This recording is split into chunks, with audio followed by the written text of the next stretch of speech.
आज बात करते हैं एक इम्पॉर्टेंट बीमारी के बारे में।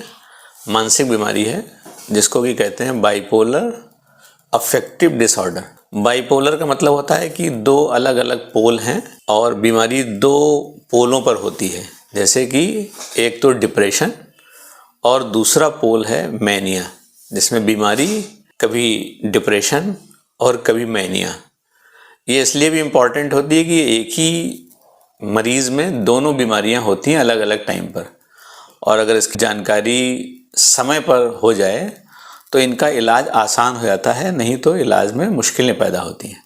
तो ये दो पोल हैं क्या जिससे पहचाना जाए कि ये बीमारी पहचान ली जाए और इलाज टाइम पर हो जाए। उसमें एक मैनिया है और दूसरा डिप्रेशन है। मैनिया में लोगों के अंदर जो लक्षण आते हैं उसमें मन का ज़्यादा खुश रहना, आमतौर से जो स्थितियां होती हैं उससे ज़्यादा वो खुश रहते हैं, बड़ी बड़ी बातें सोचते हैं, ज़्यादा बातें करते हैं, मन अधिक चंचल हो जाता है और एक जगह पर रुकता नहीं है, कभी ये प्लानिंग कभी वो प्लानिंग। तो शुरू में तो घर वालों को समझ में नहीं आता है कि ये हो क्या गया इसको, और मरीज में बहुत बार चिड़चिड़ापन, घूमना, शेरो शायरी का समावेश होना और जो बेसिक लाइफ चीज़ें होती हैं उनमें गिरावट या बढ़ोतरी हो जाना, जैसे सेक्स के प्रति इच्छा बढ़ जाना या ज़्यादा खरीदारी शुरू कर देना, ज़्यादा घूमना, बड़े बड़े प्लानिंग, बड़े बड़े ऐसे नेता अभिनेता या प्रभावशाली व्यक्ति हैं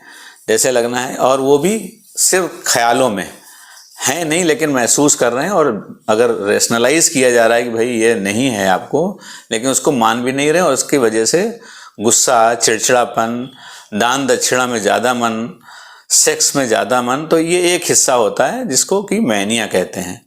कभी कभी ये बीमारी हाइपोमैनिया, इसका मतलब ये लक्षण थोड़े से लो इंटेंसिटी में होते हैं, जब पहचानना भी मुश्किल होता है क्योंकि उसके नॉर्मल व्यक्तित्व से ये बढ़े हुए होते हैं। दूसरा पोल होता है डिप्रेशन का, जिसमें मन में उदासी होती है, निराशाजनक बातें होती हैं, मन किसी काम में नहीं लग रहा होता है, अच्छा नहीं लग रहा होता है, आत्मबल कम हो जाता है और चिड़चिड़ाहट होती है और अपने आप को होपलेस या बर्थलेस भी समझते हैं, बेकार महसूस करते हैं, गिल्टी महसूस करते हैं, अपने अंदर कमी महसूस कर रहे होते हैं। और कभी कभी ये निराशा इतनी भी होती है कि लोगों में आत्महत्या की प्रवृत्ति या इलाज ना कराने की प्रवृत्ति भी डेवलप हो जाती है कि हम इलाज ना कराएं, इससे बढ़िया तो अपनी जीवन लीला समाप्त कर लें। तो आमतौर से ये बीमारी, जैसे कि हमने पहली वाली बताई मैनिया, अगर ये लक्षण जो मैनिया के हैं वो एक हफ्ते से ज़्यादा रहते हैं तब इसे मैनिया डिक्लेयर करते हैं। ये नहीं कि एक आध घंटे के लिए रह गए तो मैनिया है। तो मैनिया वाले लक्षण अगर एक हफ्ते से ज़्यादा हैं तो इट इज़ मैनिया। और मैनिया की बीमारी के डायग्नोसिस जब एक हफ्ते से ज़्यादा लक्षण रहते हैं तब कहते हैं। और डिप्रेशन की बीमारी के लक्षण 2 हफ्ते से ज़्यादा डिप्रेशन के लक्षण हैं, जिससे मन उदास है, तब इसको डिप्रेशन कहते हैं।